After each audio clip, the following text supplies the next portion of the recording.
dan kecantikan bersama para narasumber yang ahli dalam bidangnya.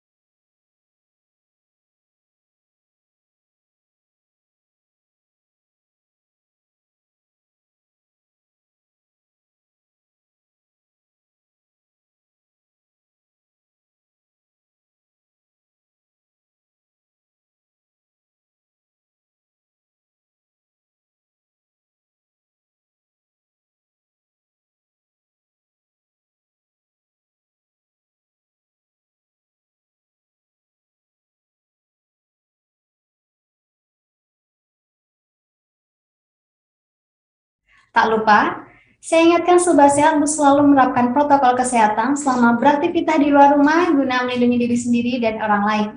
Nah, Sobat Sehat, pada kesempatan kali ini kita akan membahas mengenai gangguan mental dengan tema apa itu skizofrenia. Skizofrenia merupakan gangguan mental yang serius yang memengaruhi pikiran, perasaan, hingga perilaku penderitanya. Data WHO menyebutkan jika skizofrenia adalah kondisi kronis dan serius yang memengaruhi sekitar 20 juta orang di dunia. Nah, untuk mengetahui lebih dalam skizofrenia, sebaiknya kita bertanya langsung dengan ahlinya. Langsung saja kita sambut Adip Setiawan yang merupakan psikolog keluarga dan pendidikan anak di Psikolog Indonesia. Halo Pak Adip, bagaimana kabarnya Pak? Sehat ya Pak? Baik Mbak Dianti. Nah Pak Adip, sebelumnya kita sempat membahas mengenai gangguan mental bipolar ya Pak Adip. Benar.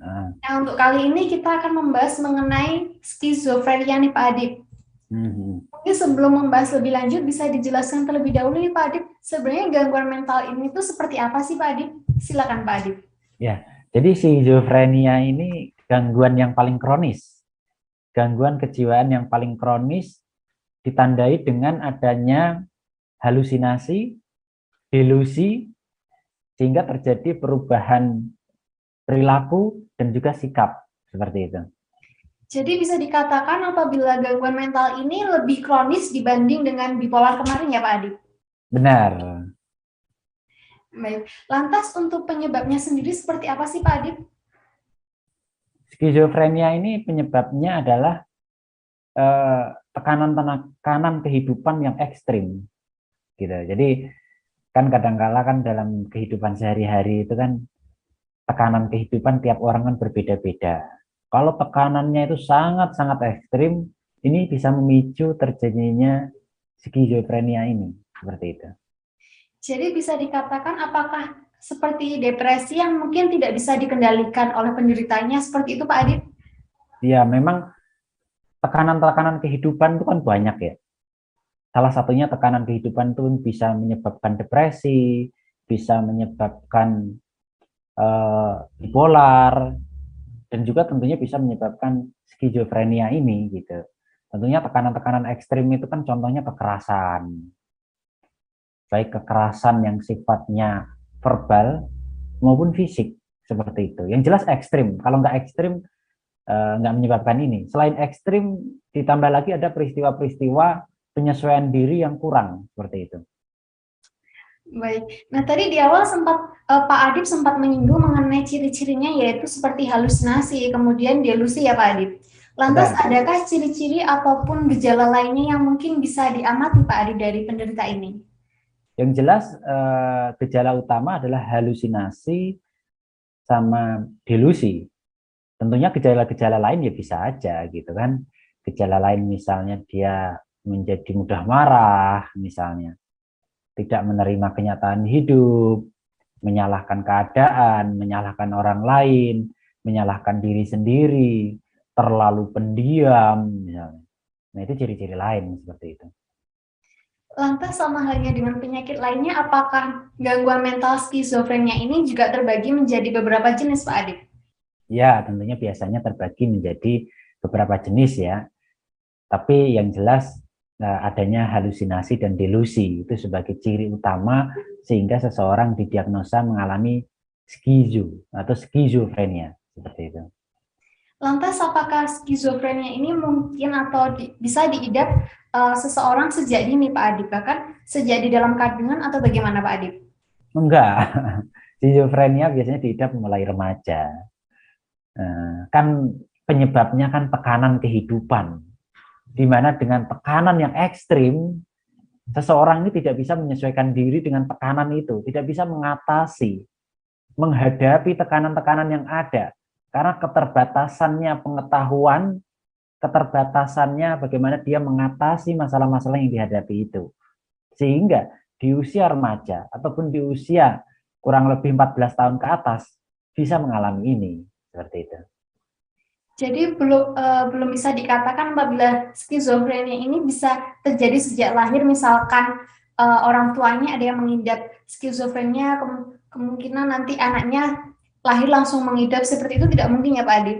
Tidak mungkin. Jadi kalau sejak lahir itu biasanya gangguan-gangguan yang terjadi pada anak. Contoh autisme, ADHD, terus kemudian selain autisme, ADHD, retardasi mental. Nah, itu biasanya gangguan yang dialami memang biasanya sejak lahir ataupun setelah 2 tahun kelahiran. Kira-kira itu. Tapi kalau gangguan skizofrenia ini biasanya adalah gangguan-gangguan yang dialami oleh orang dewasa atau remaja ke atas. Seperti itu. Baik, Pak Adib. Lantas apakah pengidap skizofrenia ini bisa mengalami masalah dengan kognitifnya seperti mungkin perhatian, konsentrasinya berkurang hingga memorinya seperti itu Pak Adib? Ya tentunya akan berpengaruh ke konsentrasi ya. Berpikirnya menjadi kacau, berpikirnya menjadi tidak sesuai dengan kenyataan, kadang-kala tidak nyambung, misalnya ketawa sendiri, misalnya, atau tiba-tiba menangis, misalnya. Itu bisa-bisa aja mempengaruhi ke kemampuan berpikir, seperti itu. Baik, Pak Adib. Selain adanya tekanan-tekanan, adakah faktor risiko lain yang mungkin bisa meningkatkan seseorang bisa mengalami skizofrenia ini, Pak Adib? Ya, tentunya biasanya itu kan tekanan-tekanan kehidupan itu kan berada di keluarga-keluarga yang memang tekanannya itu memang besar gitu. Artinya di keluarga-keluarga tertentu itu kan seringkali kurangnya penanaman nilai-nilai, kurangnya penanaman pemecahan masalah, kurangnya latihan tentang penyesuaian diri gitu. Sehingga kesulitan-kesulitan kehidupan, mungkin faktor ekonomi, faktor-faktor tertentu, mungkin orang tuanya juga dalam situasi yang penuh tekanan dan tidak bisa menyelesaikan masalah gitu. Nah, ini akan mempengaruhi kondisi anak, sehingga anak ini ketika berkembang bisa saja mengalami skizofrenia gitu, karena orang tuanya juga bermasalah gitu, seperti itu. Kemudian kondisi ini apakah juga bisa merusak pola pikir penderitanya, Pak Adib? Ya tentunya akan merusak pola pikir gitu ya. Seperti itu, akan pola pikirnya menjadi salah, seperti itu. Baik, Pak Adib. Nah, Pak Adib, beberapa orang berpendapat apabila skizofrenia ini bisa dikatakan sebagai orang gila. Kemudian kalau dilihat dari sisi psikologis, ini apakah benar Pak Adib jika skizofrenia ini sama halnya dengan orang gila, Pak Adib? Iya, cuma memang si skizofrenia ini kan dari ringan sampai berat ya. Kalau yang ringan ya dia situasinya masih bisa menikah, masih bisa punya anak, masih bisa bekerja. Nah, ini yang ringan. Cuma kan kondisi skizofrenia ini kan kadangkala dalam situasi tertentu karena tekanan keluarganya makin besar, keluarganya itu kadangkala nggak mau ngurus gitu loh. Nah, ketika keluarganya itu sudah nggak mau ngurus, akhirnya kan penderita skizofrenia ini kan kadangkala nggak mau mandi, kira-kira gitu kan. Nah, sampai titik ketika dia nggak mau mandi, terus mungkin dia pergi dari rumah, kemudian lupa pulangnya itu lewat mana, kira-kira gitu. Akhirnya dia hidup dalam dunianya sendiri gitu kan. Sehingga kalau dia udah lupa pulang ke rumah, kemudian dia nggak punya rumah, atau mungkin dia dengan sengaja dibuang oleh keluarganya misalnya. Nah, ini bisa saja dia mengalami kondisi gila yang seringkali kita temukan di jalan-jalan misalnya seperti itu gitu. Jadi ya memang sama gitu. Baik, Pak Adib. Jadi bisa diartikan apabila tidak segera ditangani skizofrenianya ini, maka orang tersebut bisa menjadi gila seperti itu ya, Pak Adib? Benar. Satu, nggak ditangani, kedua memang keluarganya sudah angkat tangan, sudah nggak mampu untuk merawat dia. Sehingga mungkin dia taruh di jalan atau mungkin dia pergi sendiri tapi udah nggak dicari sama keluarganya, kira-kira seperti itu. Baik, Pak Adib. Mungkin karena faktor ekonomi juga bisa memengaruhi ya, Pak Adib, berhubung biasanya penyakit-penyakit kan memerlukan biaya mahal ya, Pak Adib. Ya, biasanya kan keluarga kan dia melakukan terapi, melakukan eh, dibawa ke rumah sakit jiwa misalnya. Tapi kan kalau keluarga juga udah eh, nggak sanggup secara ekonomi, terus keluarga juga punya pasangan hidup, punya anak, tentunya kan dia lebih memprioritaskan ke keluarga kecilnya gitu, sehingga penderita skizofrenia ini mungkin akhirnya tidak terurus karena faktor menyerah, kira-kira seperti itu. Jadi terabaikan seperti itu ya, Pak Adib. Ya, karena kan keluarganya kan juga ada prioritas lain gitu. Kalau dia merawat ini kan ada yang mampu, ada yang enggak, kira-kira gitu. Baik, Pak Adib. Nah, Pak Adib, seringkali jika skizofrenia ini disamakan dengan kondisi psikosis. Lantas bagaimana sih Pak Adib penjelasan mengenai hal ini?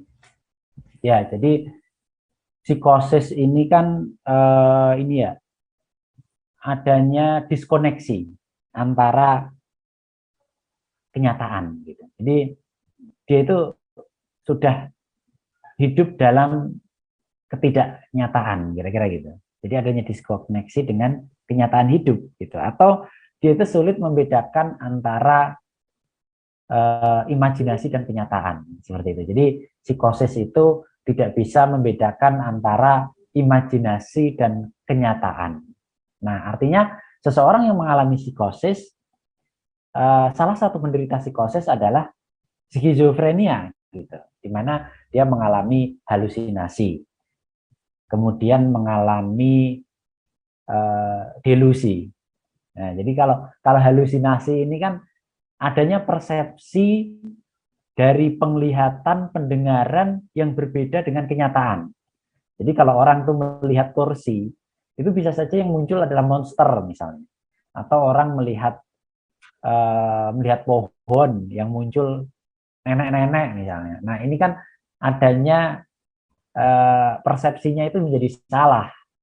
Kalau orang melihat pohon ya itu pohon, orang melihat pintu itu pintu. Tapi kalau kemudian itu adalah menjadi benda lain yang dipersepsikan lain, nah itu namanya adanya halusinasi. Atau misalnya dia mendengar suara motor, tapi yang terdengar adalah seolah-olah itu adalah suara eh, setan misalnya. Nah ini kan sesuatu yang berbeda. Nah jadi itu tanda skizofrenia.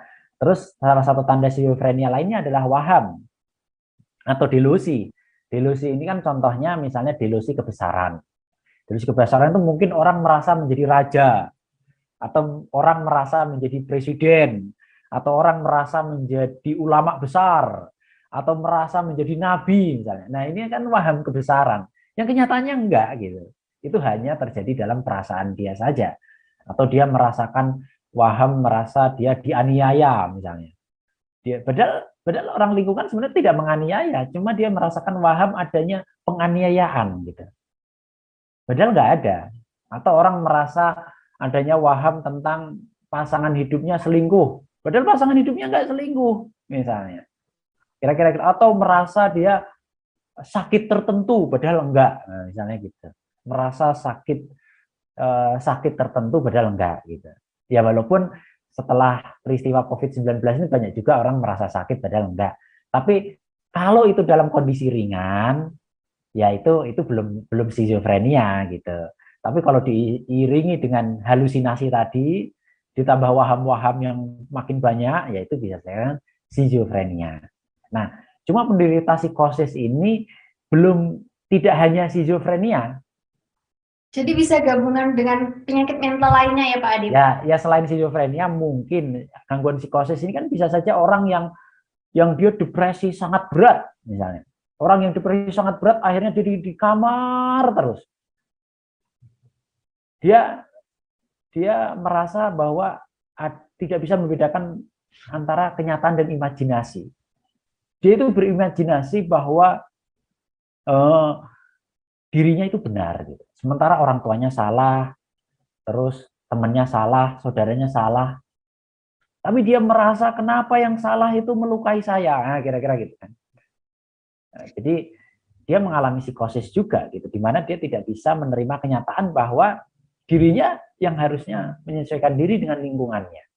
Nah, bisa aja dia di rumah terus bertahun-tahun misalnya, walaupun memang tidak muncul halusinasi atau tidak muncul, yang artinya tidak ada halusinasi lah. Dia artinya ada gangguan psikosis tapi cenderung masih ringan. Ya enggak ringan juga sih, wong dia juga nggak bisa ngapa-ngapain gitu. Cuma berbeda dengan skizofrenia seperti itu. Atau gangguan psikosis kan bisa juga disebabkan oleh kondisi-kondisi tertentu, misalnya faktor usia, faktor demensia, faktor penyakit stroke itu bisa juga, atau karena kondisi psikosis karena banyak mengkonsumsi alkohol misalnya. Tapi kondisi skizofrenia itu adalah salah satu kondisi psikosis. Dan skizofrenia ini memang paling kritis, paling parah kayak gitu. Walaupun ada juga kondisi psikosis lain yang juga cukup berat gitu ya. Cuma tanpa adanya halusinasi, sehingga dia kondisinya, tapi dia tidak bisa membedakan antara kenyataan dan imajinasi seperti itu. Baik Pak Adi. Jadi memang gangguan mental itu tidak bisa dianggap remeh ya Pak Adi, karena bisa berdampak negatif maupun berbahaya bagi penderitanya maupun lingkungannya ya Pak Adi. Ya, intinya kan hidup ini kan sebenarnya sederhana. Benar. Hidup ini kan yang terpenting bagaimana orang bisa menyesuaikan diri dengan lingkungan, kira-kira gitu. Orang supaya bisa menyesuaikan diri dengan lingkungan, tentunya kan berpakaiannya yang pantas, berpikirnya yang pantas, kemudian perilakunya yang pantas gitu. Sehingga ketika dia menyesuaikan diri dengan lingkungannya, dia mampu gitu. Dilihatnya itu pantas gitu. Sehingga tidak ada hal yang aneh-aneh. Kira-kira seperti itu. Cuma kan dalam situasi tertentu kan orang tidak bisa memantaskan dirinya, kan kira-kira gitu. Karena situasi-situasi tertentu sehingga dia merasa menderita, merasa lain gitu. Sehingga atau kurangnya motivasi dari lingkungan juga bisa, sehingga dia tidak bisa menyesuaikan diri dengan lingkungannya. Situasi pantas itu seperti apa? Ini kan butuh proses pembelajaran gitu. Tidak semua anak akan mendapatkan kondisi pantas kalau memang dari kecil selalu penderitaan yang didapatkan gitu. Orang mendapatkan penderitaan, misalnya mendapatkan kekerasan dari orang tua, kan itu bisa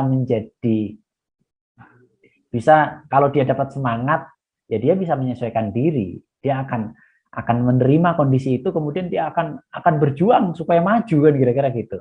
Mungkin berjuang supaya pintar, mungkin berjuang supaya punya keahlian, punya keterampilan, baik itu keterampilan di bidang olahraga, di bidang akademik, ataupun di bidang seni dan lain-lain gitu, sehingga dia bisa menyesuaikan diri dengan lingkungan, walaupun mungkin ada keterbatasan tertentu atau ada masalah-masalah tertentu, tapi sejauh ini kan dia bisa menyesuaikan diri dengan lingkungan.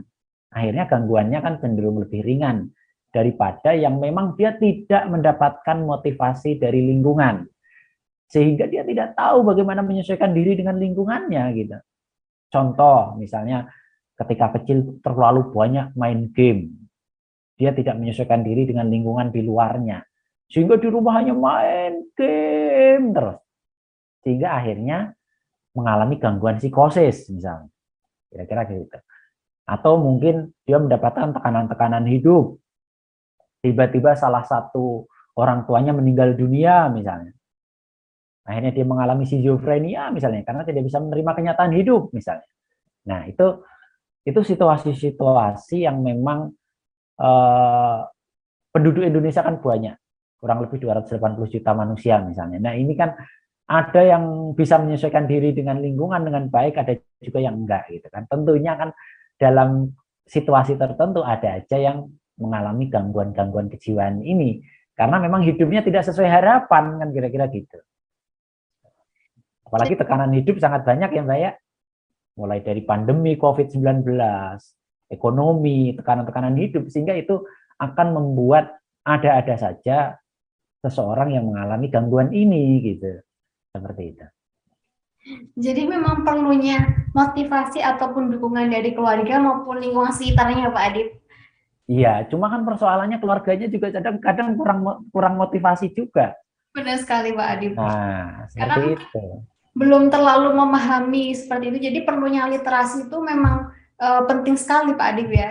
Ya, tentunya literasi seperti ini itu sangat penting sehingga dalam keluarga kecil itu kan belum tentu juga dia bisa memotivasi anaknya, bisa memotivasi pasangannya. Kadangkala dalam keluarga besar pun juga tidak ada ruang untuk memotivasi anggota keluarganya gitu. Benar sekali Pak. Justru terlibat dalam suatu konflik yang sangat-sangat menekan misalnya hubungan antara mertua dan menantu, hubungan itu kan kadangkala juga tidak memotivasi gitu. Kadangkala justru menekan gitu. Nah, inilah ketika tekanan-tekanan itu makin besar gitu ya. Atau kakek nenek gitu. Kakek nenek kan belum tentu juga memotivasi cucunya misalnya. Belum tentu juga memotivasi anaknya. Sehingga juga ini bisa menekan kondisi si cucu misalnya. Sehingga si cucu akhirnya mengalami schizofrenia misalnya. Ya ini karena lingkungan yang memang tidak menekan gitu. Makanya negara perlu hadir kan kira-kira gitu kan. Negara mendirikan fasilitas-fasilitas kesehatan, termasuk rumah sakit jiwa, termasuk juga mungkin puskesmas, adanya psikolog mungkin gitu kan. Puskesmas kan jarang ada psikolog gitu, sehingga kan gangguan jiwa ini kan kurang diperhatikan gitu, sehingga ketika udah parah baru masuk ke rumah sakit jiwa kan, sehingga rumah sakit jiwa penuh gitu kan, kira-kira seperti itu gitu. Nah, kan rumah sakit jiwa di Indonesia ini kan kebanyakan sangat-sangat penuh gitu. Kenapa? Karena puskesmas sebagai ujung tombak kesehatan tidak ada psikolog di sana gitu loh. Kira-kira seperti itu. Sehingga penanganan kesehatan jiwa ini masih sangat terbatas. Makanya Yayasan Praktek Psikolog Indonesia ini sekarang ada 20 cabang. Jadi mendirikan di banyak tempat, mulai di Jakarta ada 8 titik, Semarang, Bandung, Surabaya, Denpasar, Makassar, kemudian Medan, Pekanbaru, Batam gitu. Supaya makin banyak masyarakat yang bisa menjangkau supaya sehat mentalnya seperti itu. Salah satunya bisa menghubungi Yayasan Praktek Psikolog Indonesia atau www.praktekpsikolog.com. Tentunya kita dari segi bisnis bisa memberikan kontribusi ke negara seperti itu. Baik Pak Adip. Nah Pak Adip tadi sudah menjelaskan mengenai pengertian, kemudian ciri-ciri dan penyebabnya Pak Adip mengenai skizofrenia ini. Lantas untuk cara mendeteksi atau mendiagnosisnya itu seperti apa Pak Adip? Ya memang sebenarnya mendeteksi yang pertama kan screening ya. Nah screening ini kan kalau seseorang tuh merasakan bahwa tekanan di keluarga itu memang berbeda dengan tekanan pada umumnya, ya ini bisa mungkin cari teman misalnya. Ya contoh kan seseorang kan dari usia SD, SMP ini kan punya teman, bisa ngobrol nih, orang tuanya gimana sih, ke temannya gimana sih. Kalau memang tekanannya itu dibandingkan dengan 3 orang teman yang lain kok berbeda dengan yang lain, nah ini harus segera peduli pada diri sendiri gitu. Entah itu misalnya ngobrol dengan teman, cari solusi, misalnya cari psikolog, misalnya itu bisa juga. Nah, jadi dari screening awal dulu lah. Nah, kalau diri sendiri merasakan kok berbeda, gitu ya. Terus juga merasakan hal-hal yang aneh, sedih, misalnya, mudah marah, misalnya. Nah ini sebaiknya segeralah ke psikolog, misalnya. Nah, tentunya penegakan diagnosa itu bisa ditegakkan dengan datang ke psikolog, misalnya. Datang ke rumah sakit, ke tempat-tempat praktek, ke Yayasan Praktek Psikolog Indonesia misalnya, gitu. Cuma alangkah lebih baiknya belum sampai schizofrenia tapi sudah mau datang ke psikolog itu lebih baik. Nah, jadi artinya baru sedih, baru mudah marah, motivasi hilang, malas keluar rumah, malas sekolah, malas berteman, nah itu datanglah ke psikolog. Sehingga nggak harus menunggu mengalami gangguan yang berat gitu. Karena kalau sudah terlanjur menjadi skizofrenia, pengobatannya jauh lebih sulit gitu loh. Karena masalahnya udah kompleks, traumanya itu udah banyak banget gitu. Jadi ketika marah, merasa mudah marah, merasa kesal, merasa kecewa, merasa motivasinya turun, merasa malas ngapa-ngapain, segera ke psikolog. Kira-kira seperti itu. Sehingga nggak nunggu berat, kira-kira gitu. Mungkin justru orang-orang itu enggan datang ke psikolog karena nanti takutnya dianggap gila oleh orang-orang sekitarnya, Pak Adib, seperti itu. Sehingga bisa karena rasa percaya dirinya seperti itu, Pak Adib. Ya, jadi gini, gila itu prosesnya juga panjang ya. Nggak mudah juga orang itu gila, itu nggak mudah gitu loh. Jadi kalau orang hanya sedih, itu masih wajar orang sedih. Handphonenya hilang sedih, nah itu wajar. Tapi kalau handphonenya hilang sedih terus-terusan terus ya udahlah, handphone beli lagi bisa dicari. Habis itu kerja atau minta uang orang tua dikasih misalnya. Ya sedihnya hilang ya itu berarti nggak perlu ke psikolog. Tapi kalau sedihnya mendalam, kehilangan pacar, sedih terus. Harusnya kalau kehilangan pacar cari yang lain. Nah, kalau itu bisa dilakukan kurang dari 1 bulan, itu masih normal. Sedih 1 bulanan, tapi di bulan kedua udah ngomong, saya putus pacar, saya nyari pacar yang lain, cari yang lain gitu. Habis itu mandi, berdandan, olahraga supaya langsing misalnya. Nah, itu normal gitu. Tapi lebih dari 1 bulan kok masih sedih terus, datang ke psikolog gitu. Kira-kira gitu. Baik, Pak Adib. Lantas apakah skizofrenia ini bisa disembuhkan, Pak Adib? Nah, sembuh sih bisa gitu. Cuma tergantung berat kecilnya. Bisa aja kumat-kumatan bisa juga gitu. Semakin berat semakin kumat-kumatan. Tapi intinya bisa sembuh gitu. Alangkah lebih baiknya belum sampai skizofrenia tadi udah datang ke psikolog gitu. Jadi datang ke psikolog itu bukan berarti gila, bukan berarti mengalami skizofrenia. Kira-kira gitu. Itu yang perlu digarisbawahi. Sehingga penderita skizofrenia ini ke depan bisa diturunkan kalau kesadaran masyarakat ke psikolog semakin meningkat. Contoh ketika sedih, putus pacar 1 bulan lebih, masih sedih, datang ke psikolog. Kemudian nggak diterima di perguruan tinggi ternama, lebih dari 1 bulan, masih sedih, datang ke psikolog. Terus misalnya cari kerja nggak dapat lebih dari 1 bulan, masih sedih, datang ke psikolog misalnya. Orang tuanya bercerai, kok masih sedih lebih dari 1 bulan, datang ke psikolog. Nah ini sehingga bisa adanya preventif mengalami gangguan skizofrenia. Loh, kalau sedih dibiarkan sampai bertahun-tahun, ya bisa skizofrenia. Kira-kira. Cuma prosesnya panjang, nggak mudah orang mengalami skizofrenia. Kan penderita skizofrenia kan juga nggak banyak. Mungkin 1 RW itu ada 1 atau 2 gitu kan. 1 RW ya, kira-kira gitu kan. Atau 1 desa ada 1 atau 2 kan, kira-kira gitu kan. Itu yang skizofrenia. Tapi kan kalau yang depresi, yang sedih, yang apa kan pasti lebih banyak. Kira-kira gitu. Mas sekali, Pak Adib. Lantas mungkin nggak sih Pak, penderita skizofrenia itu sebenarnya tidak menyadari jika sedang menderita gangguan ini?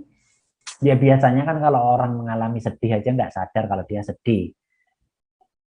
Kalau dia kecewa, dia nggak sadar kalau dia kecewa. Maksudnya dia nggak sadar kalau dia membutuhkan profesional. Kan itu kadang-kadang nggak sadar. Sampai titik di mana dia mengalami skizofrenia, kadang juga nggak sadar kalau dia mengalami skizofrenia. Kalau semakin sadarnya cepat, ya semakin sembuhnya cepat. Kira-kira seperti itu. Tapi kan ada juga yang akhirnya sadar ketika dia sudah didiagnosa, atau dia mungkin membaca-baca internet, atau apa, mungkin dia akhirnya menjadi sadar kalau dia mengalami skizo karena adanya halusinasi misalnya. Akhirnya sadar karena sudah didiagnosa atau dia sudah meminta pertolongan ke yang lain. Kira-kira seperti itu.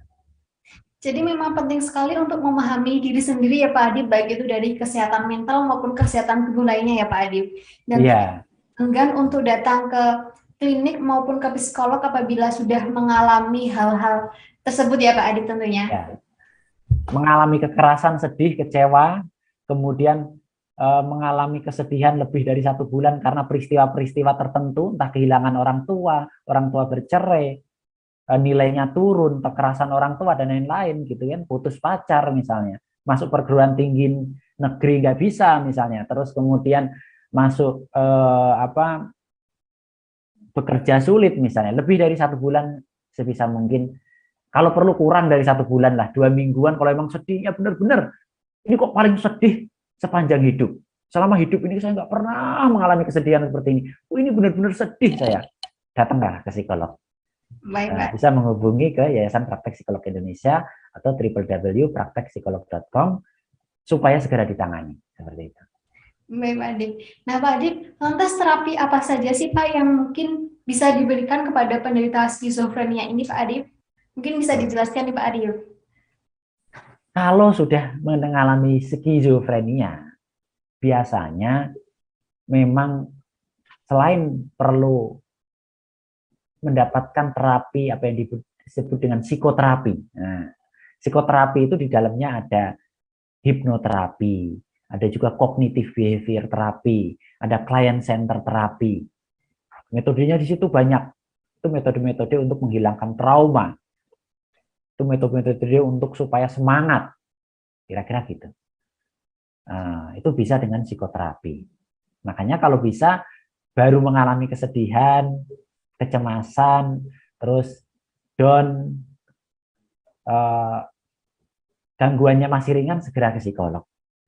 Karena kalau udah sampai titik skizofrenia, misalnya 2 hari 2 malam nggak bisa tidur misalnya, nah, atau 3 hari 3 malam nggak bisa tidur, atau makin kacau misalnya, ngoceh sendiri misalnya. Nah, ini kalau sudah skizofrenianya itu sudah parah, misalnya dia kacau, misalnya dia nggak bisa tidur 2 hari 2 malam, terlalu tegang lah, kira-kira gitu, otaknya ini terlalu tegang sehingga pandangannya jadi kosong. Misalnya dia melihatnya matanya itu kosong, misalnya ke kanan ke kiri gitu, melihat ke atas kanan ke kiri gini,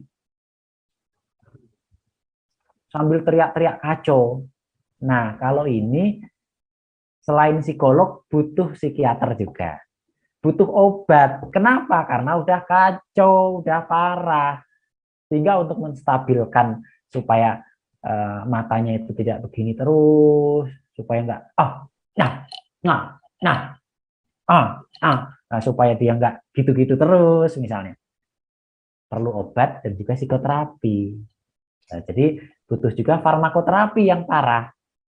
Tapi kalau yang masih ringan, artinya belum nyampe skizofrenia parah gitu ya, agak kacau-kacau dikit lah, misalnya kacau-kacau dikit tuh misalnya kok perut sakit, padahal nggak sakit apa-apa, kok punggung sakit misalnya. Nah, ini datanglah ke psikolog. Itu dengan psikoterapi aja bisa. Tapi karena dia baru punggungnya sakit, padahal dia nggak sakit punggung gitu. Hanya karena kecemasan misalnya. Nah, itu datang ke psikolog biasanya dengan hipnoterapi, dengan cognitive behavior terapi, dengan client center terapi, itu bisa disembuhkan tanpa obat. Gitu. Tapi kalau udah makin parah, yang tatapan mata kosong, ngoceh sendiri, nah itu butuh farmakoterapi, seperti itu. Jadi memang dalam kondisi parah itu seseorang itu perlu mengkonsumsi obat oral seumur hidupnya ya, Pak Adip? Ya sebenarnya nggak seumur hidupnya ya, sangat tergantung pada berat kecil masalahnya.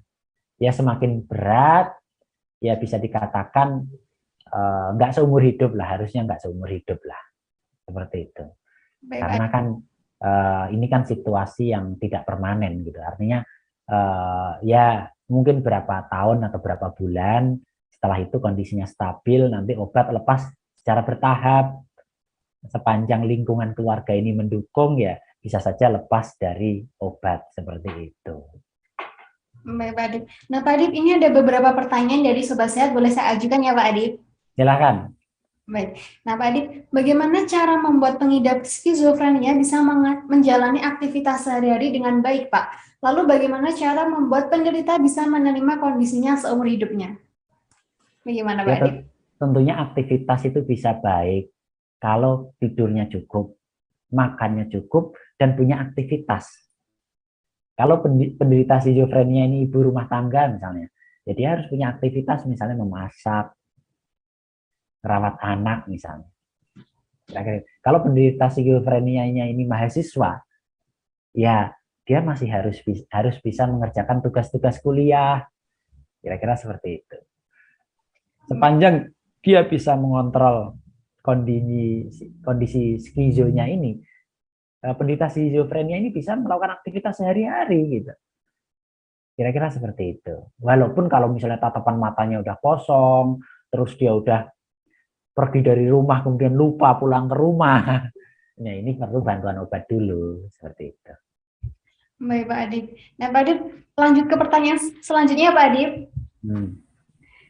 Nah, adik saya seringkali menarik diri dari lingkungan dan enggan untuk bersosialisasi. Mungkinkah adik saya mengalami skizofrenia ini, Pak Adib? Belum tentu skizofrenia. Karena orang mengalami skizofrenia itu prosesnya panjang. Gitu. Kalau dia menarik diri dari lingkungan, dia di rumah terus. Dia main game misalnya. Satu, bisa aja dia mengalami depresi. Mulai dari depresi sedang sampai depresi berat, itu bisa.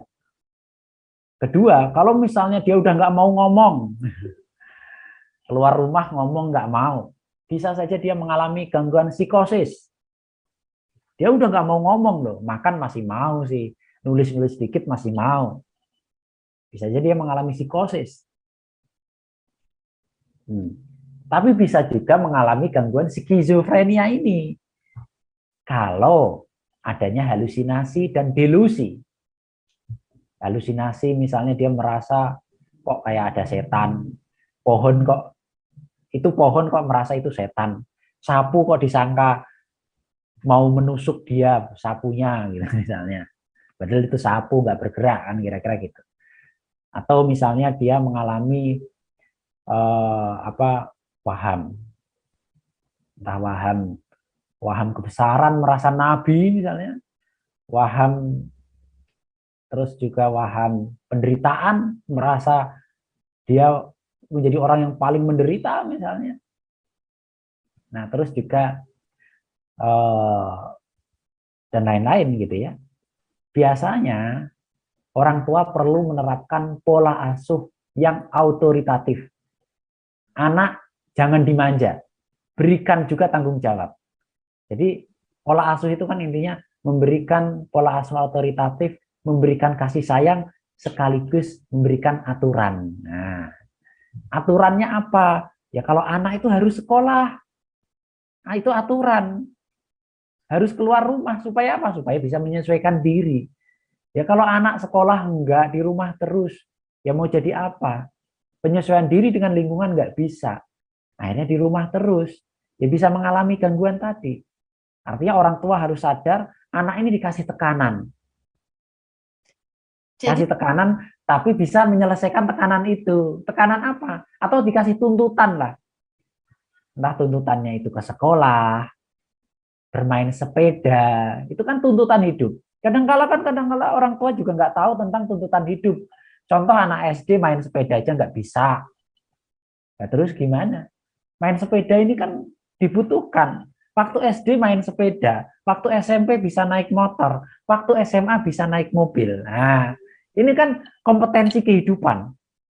Mengendarai sepeda, motor, mobil ini kan nggak bisa naik motor nggak apa-apa, tapi bisa mengendarai mobil. Ini kan kompetensi kehidupan. Syukur-syukur bisa mengendarai kuda, lebih bagus lagi kan, kira-kira gitu. Ini yang harus dilatih. Kadang-kala kan orang tua nggak punya waktu untuk melatih ini gitu. Benar sekali Pak Adib. Nah, selain itu juga dilatih akademik juga, sekolah misalnya. Kadang-kala anaknya nggak mau sekolah dibiarin, ya dipaksa supaya mau sekolah. Yang penting maksanya jangan pakai kekerasan, misalnya dipukulin, di apa ya jangan. Memaksa itu kan bisa aja tangannya dipegang terus didorong. Nggak mau mandi dia dirayu. Ya udah mau baik-baik atau dipaksa misalnya. Ya udah baik-baik dia mandi sendiri. Ya kadang-kadang kalau anaknya kekeh keras kepala ya dimandiin aja, nggak apa-apa. Tapi mandinya jangan pakai dipukulin gitu. Salahnya orang tua kan akhirnya maksa anak tapi sambil dipukulin, ya trauma anak kalau dipukulin, kira-kira seperti itu.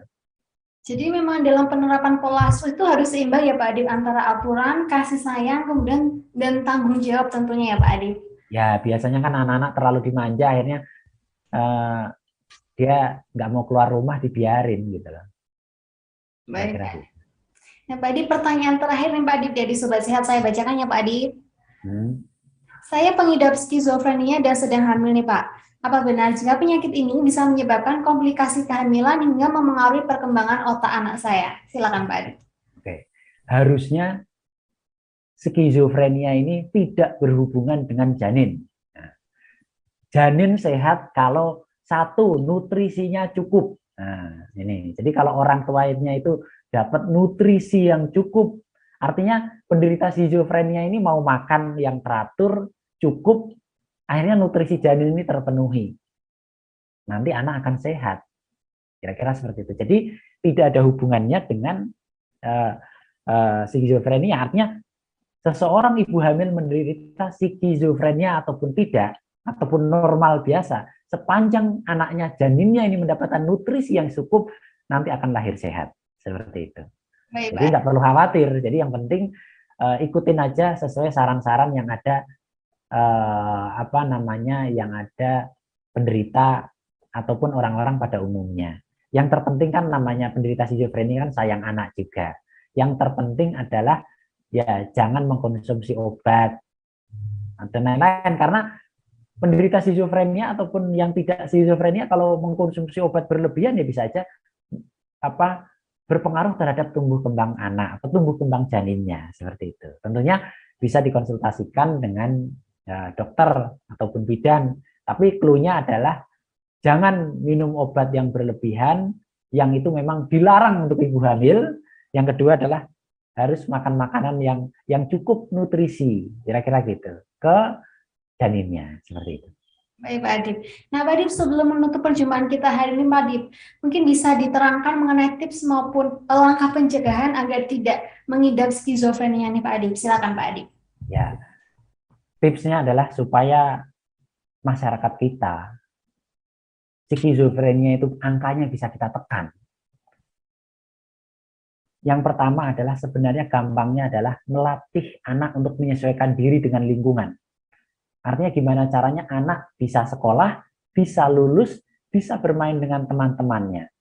Minimal sesuai dengan usia menguasai keterampilan bersepeda, naik motor, ataupun naik mobil sesuai dengan usianya. Kalau SMA ataupun udah ini bisa mengendarai itu. Kira-kira gitu. Itu minimal.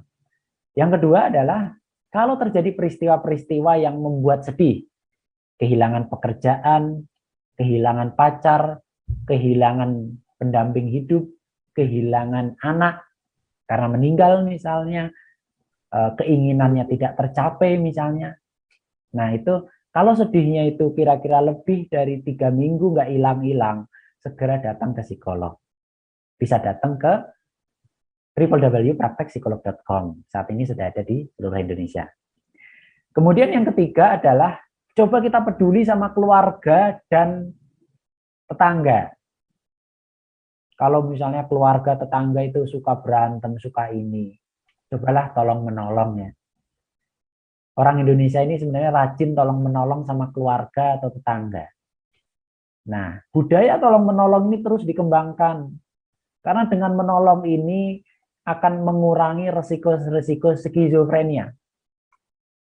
Artinya kalau kita punya kelebihan rezeki, nggak ada salahnya menolong ke ponakan, menolong ke saudara, yang lain seperti itu.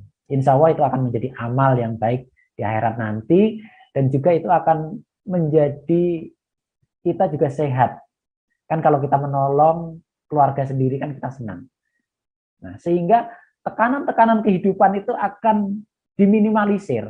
Contoh misalnya sepupunya atau saudara kandung itu udah punya anak, udah menikah masing-masing, udah berkeluarga masing-masing. Kalau tekanan hidupnya itu tinggi kan mereka juga berantem sama pasangannya, kira-kira gitu kan. Tapi kan minimal kalau ada sedikit bantuan itu juga akan mengurangi tekanan. Yang keempat adalah ya selain menolong bukan hanya materi, tapi cobalah saling menasehati dalam nilai-nilai. Melatih bersyukur, melatih ikhlas, melatih untuk bersabar misalnya, melatih untuk terus berusaha, sadar pendidikan misalnya. Nah ini sehingga kita orang yang bersyukur ini kan tidak akan mengalami tekanan hidup. Tekanan yang besar pun bisa mental dengan bersyukur misalnya. Dengan ikhlas, dengan mudah memaafkan misalnya. Melatih untuk tidak dendam misalnya. Nah ini juga penting. Karena kalau sama saudara sendiri dendam, sampai kapan gitu loh. Yang rugi semua. Nanti saling mendoakan yang jelek. Yang saudaranya merasa menderita mendoakan yang jelek. Jangan-jangan dia pelit ini, nanti anaknya begini, lihat aja, ntar nggak sukses. Nah, ini kan akhirnya terjadi beneran gitu loh. Doa orang yang menderita terkabulkan gitu. Oleh sebab itu, tolong menolonglah dalam kebaikan. Nah, jadi tolong menolong dalam kebaikan ini artinya ya saling menasehati hal-hal yang positif sehingga tekanan-tekanan hidup ini bisa dikelola. Kira-kira seperti itu. Tentunya budaya-budaya positif itu perlu di budaya silaturahmi misalnya. Ini kan bagus juga gitu. Sehingga akan memberikan kesempatan pada keluarga untuk saling mengisi, yang lemah dibantu supaya tidak menjadi lemah makin kuat. Nah, kira-kira gitu. Yang keenam adalah tentunya literasi, sadarnya pendidikan misalnya, sadarnya membaca-baca tentang kesehatan jiwa misalnya. Sehingga kalau keluarga-keluarga ini makin peduli gitu ya, keluarga besar makin peduli gitu ya terhadap kesehatan jiwa, ya tentunya bangsa ini akan menjadi bangsa yang kuat mentalnya. Kalau mentalnya udah kuat, dia juga akan produktif bekerja, menghasilkan sesuatu, kan kira-kira gitu.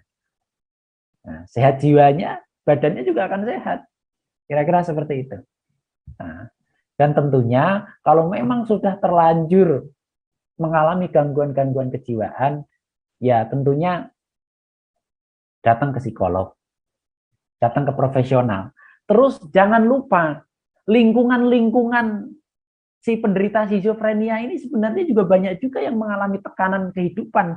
Contoh mengalami depresi, mengalami mungkin juga bipolar.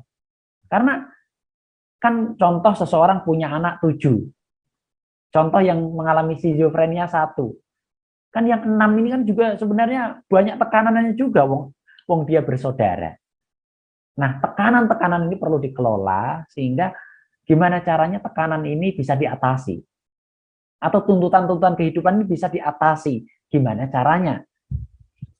Diajarin bagaimana mengatasi keluarga-keluarga si penderita skizofrenia ini juga dilatih untuk melakukan coping stress. Bagaimana mengatasi tekanan-tekanan hidup supaya nanti tekanannya itu bisa diatasi. Gitu. Artinya tekanan hidup itu bukan untuk ditinggalkan, tapi untuk dihadapi. Dan tentunya tadi saya mengatakan tekanannya sangat ekstrim. Tapi ada juga yang tekanannya sebenarnya nggak ekstrim.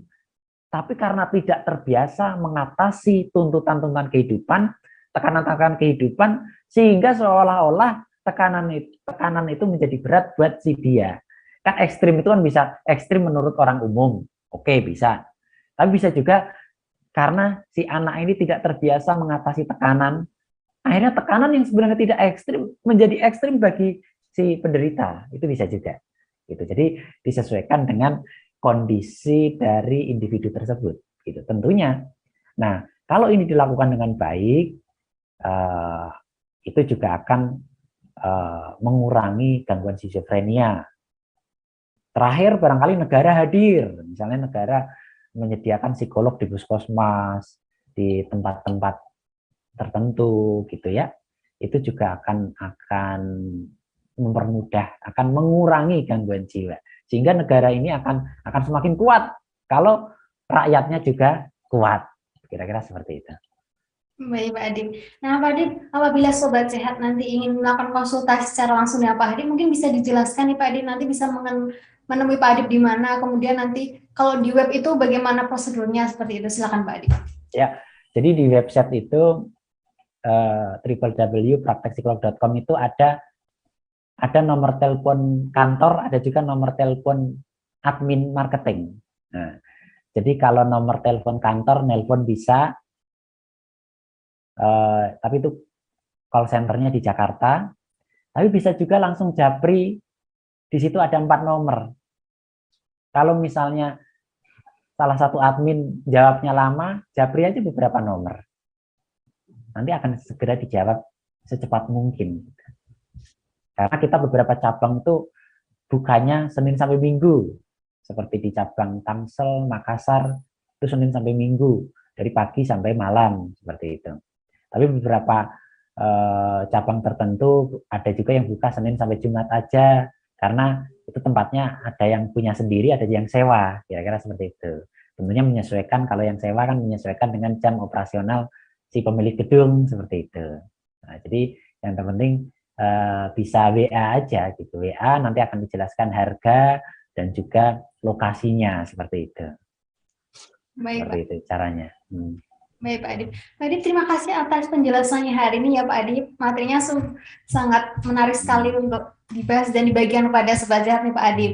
Semoga penjelasan dari Pak Adib nanti bisa menambah literasi bagi Sobat Sehat, terutama bagi penderita skizofrenia ya Pak Adib. Ya, tentunya buat masyarakat umum juga sangat penting gitu kan. Terima kasih banyak Mbak Dianti. Nah, itu dia Sobat Sehat mengenai skizofrenia. Semoga penjelasan Pak Adib bisa menambah literasi dan menjawab rasa penasaran Sobat Sehat mengenai penyakit ini beserta langkah pencegahnya agar terhindar dari gangguan mental ini.